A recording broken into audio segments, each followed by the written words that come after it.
அண்மைச் செய்தியை பார்த்து வருகிறோம். வேலூர் அருகே பிறந்து 8 நாட்களே ஆன பெண் குழந்தை உயிரிழந்த சம்பவத்தில் அவருடைய பெற்றோர் உட்பட 4 பேர் கைது செய்யப்பட்டனர். இந்நிலையில் அவருடைய தந்தை வாக்குமூலம் தெரிவித்திருக்கிறார். ஆண் குழந்தை பிறக்காத நிலையில் அந்த ஆத்திரத்தில் பிறந்த பெண் குழந்தையை எருக்கம்பால் ஊற்றி கொன்றதாக தெரிவித்திருக்கிறார். விவரங்களோடு இணைந்திருக்கிறார் செய்தியாளர் குமரவேல். குமரவேல், என்னென்ன விஷயங்களை அவர் சொல்லியிருக்கிறாரு? அடுத்து என்ன நடவடிக்கை அவர் மேல எடுக்க போறாங்க?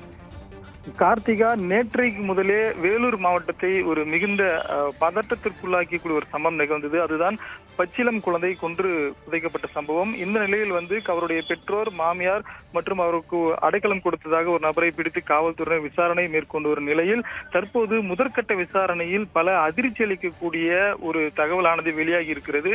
அதில் கைதான குழந்தையின் தந்தை ஜீவா அளித்திருக்கக்கூடிய வாக்குமூலமாக காவல்துறையினர் தெரிவிக்கையில், அதாவது குழந்தை பிறப்பதற்கு முன்பாகவே டயானா கர்ப்பிணியாக இருப்பதற்கு முன்பாகவே தனக்கு ஆண் குழந்தைதான் பிறக்கும் என்ற ஒரு எண்ணத்தில் கடவுளுக்கு வேண்டிக் கொண்டு ஆடு மாடுகளை நேர்த்திக்கடன் செலுத்துவதற்காக இருந்ததாகவும், இந்த நிலையில் பெண் குழந்தை பிறந்ததால் அதிர்ச்சி அடைந்த ஜீவா அவருடைய மனைவி டயானா தாய் வீட்டில் இருக்கும் போதே உடனடியாகவும் சூசகமாக பேசி, உன்னோடு இருக்க வேண்டும், குழந்தையை உடனே பார்க்க வேண்டும் என்ற ஒரு ஆசை வார்த்தையை கூறி தன் வீட்டுக்கு வரவழைத்திருந்தார். அப்படி வந்தபோது பெண் குழந்தை என்ன செய்வது என கடந்த 8 நாட்களாக யோசித்திருந்ததாகவும், வீட்டிற்கு வந்த மனைவி மற்றும் முதல் குழந்தை உறங்கிக் கொண்டிருந்த சமயம் பார்த்து வீட்டிற்கு உள்ளே இருந்த பச்சிலம் பெண் குழந்தையை வெளியே அழைத்து அருகே இருந்த எருக்கஞ்செடியில் இருக்கக்கூடிய இலை மற்றும் அதனுடைய சாறை பிழிந்து குழந்தை கத்தாமல் இருப்பதற்காக அதனுடைய வாயை பொத்தி கொண்டும் மூக்கை மூடி மிக கொடூரமான ஒரு முறையில் அந்த குழந்தைக்கு அந்த எருக்கம்பாலை ஊற்றியுள்ளார். பின்னர் சற்று நேரத்தில் குழந்தையின்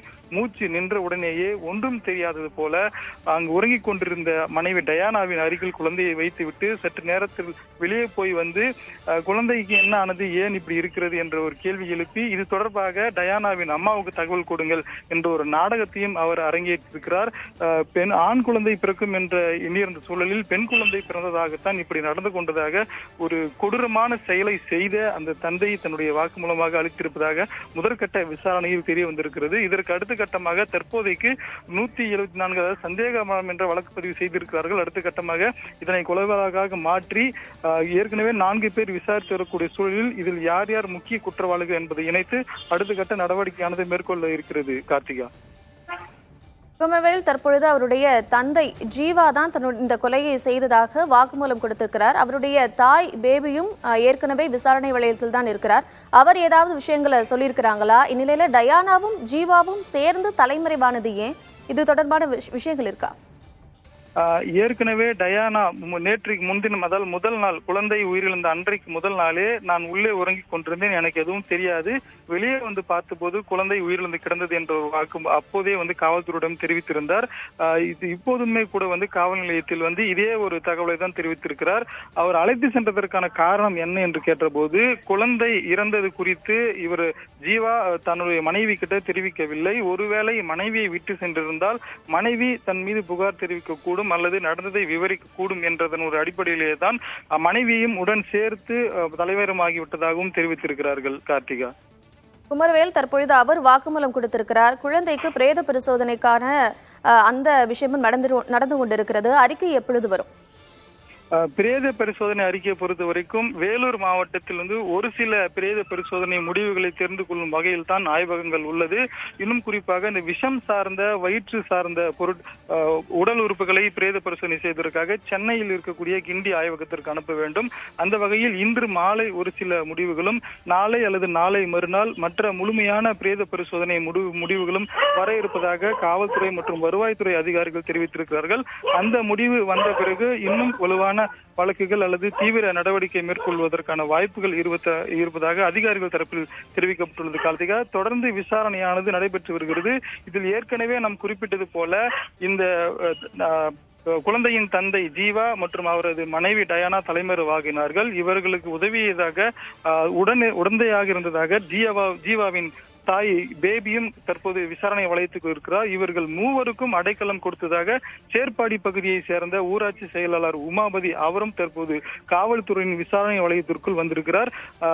முறையான முதல் தகவல் அறிக்கை பதிவு செய்யப்பட்டு இவர்களுக்கான அடுத்த கட்ட நடவடிக்கையானது மேற்கொள்ளப்பட இருக்கிறது. கார்த்திகா, குமரவேல் தொடர்ந்து இணைப்பில் இருங்க. குழந்தைகள் நல ஆர்வலர் குமரவேல் பாண்டியராஜன் நம்மோடு இணைப்பில் இருக்கிறார். அவரோடு பேசலாம். சார் வணக்கம். ஏற்கனவே உசிலம்பட்டியில பெண் சிசு கொலை நடந்து பல வருடங்களாக போராடி அதனை கிட்டத்தட்ட நம்ம தடுத்திருக்கிறோம். ஆனா தொடர்ந்து இந்த மாதிரியான பெண் சிசு கொலை அப்படிங்கிறது ஆங்காங்கே நடந்து கொண்டுதான் இருக்கிறது. தற்பொழுது பெற்ற தந்தையே அந்த குழந்தைய எருக்கம்பால் ஊற்றி கொலை செஞ்சிருக்கிறாரு. எப்படி பாக்குறீங்க? இது நாங்க முன்னாடி மதுரை மாவட்ட குழந்தை நலக்குழு உறுப்பினரா நான் இருந்தப்போ மாவட்ட நிர்வாகம், காவல்துறை, மாவட்ட குழந்தைகள் பாதுகாப்பு அலகு இவங்க எல்லாமே சேர்ந்து மதுரை மாவட்டத்தில் நிறைய விழிப்புணர்வை ஏற்படுத்தியிருக்கோம். அந்த விழிப்புணர்வு அதாவது என்ன சொல்றது, விழிப்புணர்வுடைய பின் விளைவுகள் என்ன அப்படின்னு பார்த்தீங்கன்னா, எங்க குழந்தைகளுடைய இது பண்ண அந்த குழந்தை ஒப்படைச்சிருக்காங்க. அப்படி அரசாங்கத்தோட ஒப்படைக்கிற குழந்தைகளுடைய எண்ணிக்கை பாத்தீங்கன்னா கூடியிருக்கு. அப்படி அரசாங்கத்தில் ஒப்படைக்கப்படுற குழந்தைகள் பெற்றோர்கள் குழந்தைகள் இல்லாம அரசாங்கத்துல பதிவு பண்ண பெற்றோர்களுக்கு அந்த குழந்தைகளுக்கு குழந்தைகள் அங்க போய் சேர்ந்திருக்காங்க. ஸோ அப்போ குழந்தைகள் இல்லாத பெற்றோருக்கு குழந்தை கிடைத்த மாதிரி இருக்கும். இவங்க அந்த ஒரு குற்றவாளியா இல்லாம இருப்பாங்க. ஒரு குழந்தைய கொண்டுட்டாங்க அப்படின்னு சொன்னா அது காலம் பூரா ஏதோ ஒரு சூழல்ல அவங்கள ஒரு உறுத்திக்கிட்டே இருக்கும். ஸோ அவங்க ஒரு குழந்தைய கொள்றப்ப நம்முடைய குழந்தை தானே ஏதோ சூழல்ல பண்ணிட்டோம் அப்படின்ட்டு அந்த மாதிரியான நிகழ்வுகள் முதல்ல நிறைய தடுத்துருக்கோம். நிறைய குழந்தைகள் அதை சரண்டர்ன்னு சொல்லி சொல்லுவோம். நிறைய குழந்தைகள் மாவட்ட குழந்தைகள் பாதுகாப்பு அலகு, மாவட்ட குழந்தைகள் நல குழு அதில் குழந்தைகள் ஒப்படைச்சிருக்காங்க. அதன் மூலமா இங்க நிறையா சொன்ன மாதிரி அதுக்கு முழுக்க முழுக்க மாவட்ட நிர்வாகம், மாவட்ட குழந்தைகள் பாதுகாப்பு அலகு, காவல்துறை இதோடைய எல்லாருடைய ஒத்துழைப்பு இருந்தனால அதை எங்களால கொஞ்சம் சக்சஸ்ஃபுல்லா பண்ண முடிஞ்சு கடந்த ஆண்டுகள்ல. இப்போ இந்த மாதிரியான பெற்றோர்களுக்கு விழிப்புணர்வு ஏற்படுத்த என்னென்ன விஷயங்களை நம்ம செய்ய வேண்டியது இருக்கிறது? இப்ப அவங்க இப்ப நாங்க இல்ல முன்னாள் குழந்தை நலக்குழு உறுப்பினர். இப்போ அவங்க மாவட்ட குழந்தைகள் பாதுகாப்பு அலகு தொடர்ந்து விழிப்புணர்வை ஏற்படுத்திட்டு இருக்காங்க. இப்போ முன்னாடி இருந்ததை விட இப்போ அதிகமான விழிப்புணர்வு ஏற்படுத்தியிருக்காங்க. இப்போ கடந்த சில ஆண்டுகளா மதுரையில அந்த மாதிரியான நிகழ்வு எதுவும் கிடையாது. சில நேரங்கள்ல நம்ம இது பண்றப்போ பெண் குழந்தைகளை அப்படி ஒரு சுமையா நினைக்கிறாங்க. அப்படி சுமை இல்லை. பெண் குழந்தைகள் பொறுத்த வரைக்கும் நிச்சயமா ஒரு சுமை இல்லை. இன்னைக்கு பெண் குழந்தைகள் நிறைய இடங்கள்ல சாதனை படைச்சிருக்காங்க. அதை அவங்க முழுமையா புரிஞ்சுக்கணும். வட மாவட்டங்கள்ல தொடர்ந்து இந்த மாதிரியான விஷயங்கள் ஆங்காங்கே நடக்கிறத தொடர்ந்து செய்திகளை நம்ம பார்த்துட்டு தான் இருக்கிறோம். இந்த மாதிரி விஷயங்களை தடுக்கிறதுக்கு நம்ம என்னென்ன நடவடிக்கை எடுக்கிறோம்? இல்ல, தமிழ்நாடு அரசு இந்த மாவட்ட குழந்தைகள் பாதுகாப்பு அலகு மூலமா நிறைய கிராமங்கள்லயும் அந்த நிகழ்ச்சியில விழிப்புணர்வு நிகழ்ச்சிகள் நடத்திக்கிட்டு தான் இருக்காங்க. அதை தாண்டி ஏதாவது ஒன்று ரெண்டு இது மாதிரி நடந்துருது. அது வருத்தத்தக்க விஷயமா தான் நம்ம பார்க்க வேண்டியதா இருக்கு.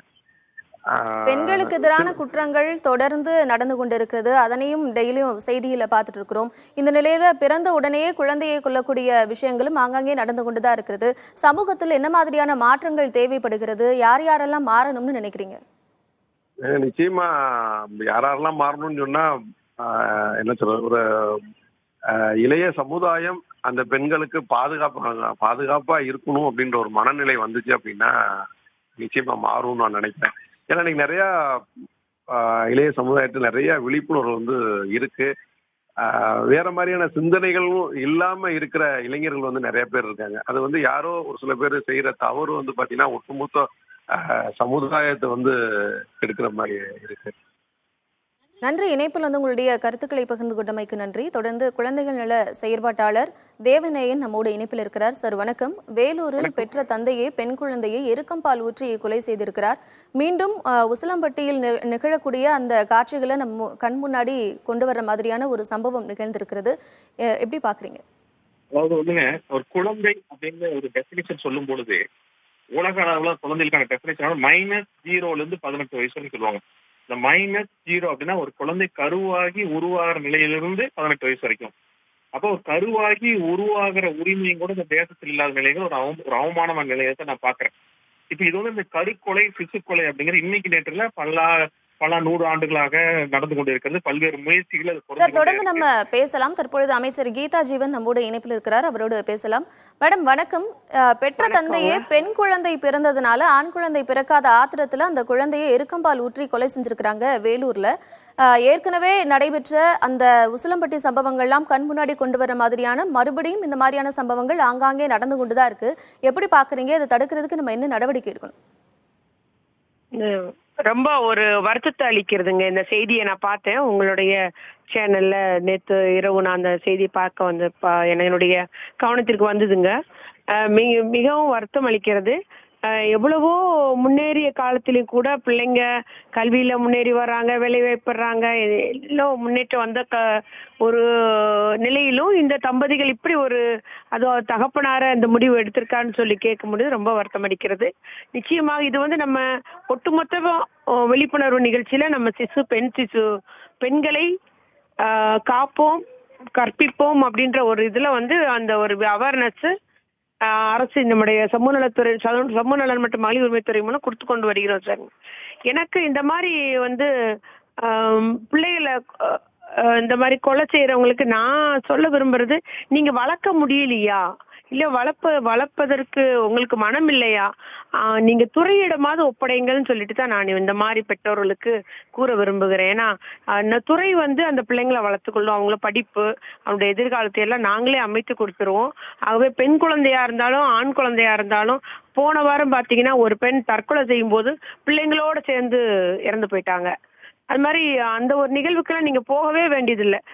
குழந்தைகளை இந்த சமூக நலன் மற்றும் மகளிர் உரிமைத்துறையோட நீங்க அந்த குழந்தைகள் நலக்குழுட ஒப்படைக்கலாம், இல்லைன்னா ஜிஹெச்ல கொண்டு அந்த தொட்டில் குழந்தை திட்டத்துல கொடுக்கலாம், இல்ல சமூக நலத்துறைக்கு அனுப்பலாம். நீங்க ஒப்படைத்து விட்டால் கூட நாங்கள் நிச்சயமாக எதிர்கால நம்முடைய தமிழ் சமுதாயமா இருக்கக்கூடிய அந்த குழந்தைகளை கல்வி கொடுப்பதுல இருந்து எல்லாமே எதிர்காலத்தை இந்த துறையே அவங்களுக்கு பொறுப்படுத்திக் கொள்ளும்.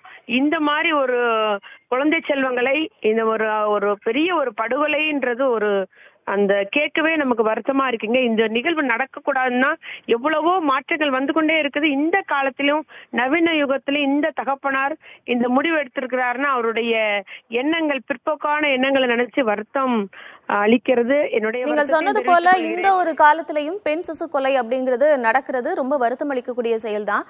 இந்த மாதிரியான பெண் குழந்தைகளை பாதுகாக்கிறதுக்காக தான் தொட்டில் குழந்தை திட்டம் எல்லாம் கொண்டு வரப்பட்டது. இந்த திட்டம் குறித்த புரிதல் எல்லா பெற்றோர்களுக்கும் இருக்கிறதா அப்படிங்கிறது தான் இங்க கேள்வியா இருக்கு இல்லையா? அந்த பெற்றோர்களுக்கு இந்த புரிதலை கொடுக்கறதுக்கு நம்ம என்ன முயற்சி எடுக்கிறோம்? அதுதாங்க சொல்றேன். எல்லாத்துக்குமே வந்து நம்ம இந்த அவேர்னஸ்ன்றது எல்லா நம்ம பிஹெச்ல எல்லாம் பாத்தீங்கன்னா நம்மளே ஸ்டாஃப் எல்லாம் போய் கர்ப்பிணி பெண்கள்கிட்ட பேசுறாங்க.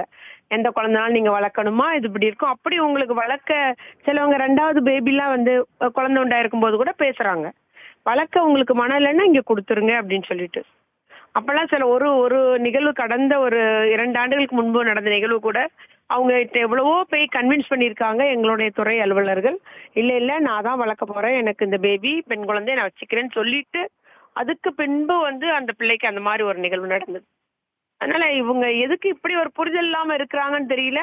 இப்போது கூட நான் சொல்றேன், உங்களுடைய தொலைக்காட்சி மூலமாக நம்முடைய இந்த மாதிரி குழந்தைகளை வளர்க்க விருப்பம் இல்லையா, இல்ல வளர்ப்பதற்குரிய சூழ்நிலை இல்லையா, உங்களால வளர்க்க முடியலையா, தயவு கூர்ந்து நீங்க சமூக நலன் மற்றும் மகளிர் உரிமைத்துறையிடம் அந்த குழந்தையை ஒப்படைங்கள். எந்த ஒரு இல்லத்துல கூட நீங்க கொடுக்கலாம். குழந்தைகள் இல்லத்துல ஒப்படைக்கும் போது நாங்கள் அதற்கு பொறுப்படுத்து அதை வளர்த்து அந்த பிள்ளையோட எதிர்காலத்துக்கு இந்த துறை, இந்த அரசு, முதலமைச்சருடைய அரசு பொறுப்பு இருக்கும் என்பதை நான் உங்களுடைய இந்த சேனல் மூலமாவே நான் வந்து மக்களுக்கு தெரியப்படுத்த விரும்புறேங்க.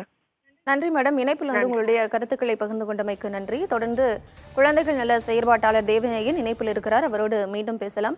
சார், நம்ம ஏற்கனவே பேசிட்டு இருந்தோம். இப்போ அமைச்சரும் கூட நிறைய விஷயங்களை சொல்லியிருக்கிறாங்க. இந்த தொட்டில் குழந்தை திட்டம், இந்த மாதிரியான பல திட்டங்கள் இருக்கிறது. இந்த திட்டங்கள் எல்லாம் பெற்றோர்களுக்கு புரிய வைக்கிறதுல சிக்கல் இருக்குன்னு நினைக்கிறீங்களா? அவங்களுக்கு அதை கொண்டு போய் சேர்க்கறதுல என்னென்ன நடவடிக்கைகள் எடுக்கணும்?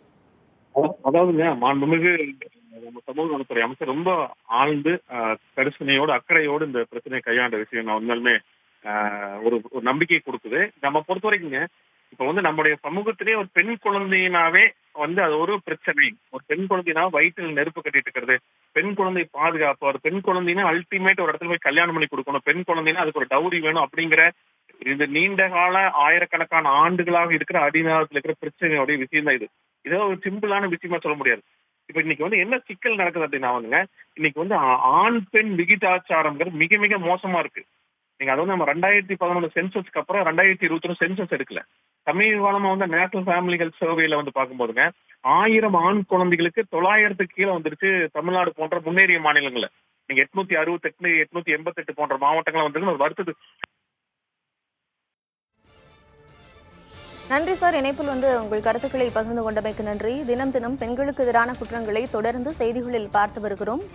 ஆனால் தற்பொழுது ஒரு பிறந்த பெண் குழந்தையும் கொல்லப்பட்டிருக்கிறது. தொடர்ந்து சமூகம் பெண்களுக்கு எதிராக மாறிக்கொண்டிருக்கக்கூடிய ஒரு முக்கியமான ஒரு காலகட்டத்தில் இருக்கிறோம். இதனை தொடர்ந்து சரி செய்ய வேண்டிய பொறுப்பு அரசிற்கும் சமூகத்திற்கும் இருக்கிறது என்பதை பதிவு செய்து கொள்கிறோம்.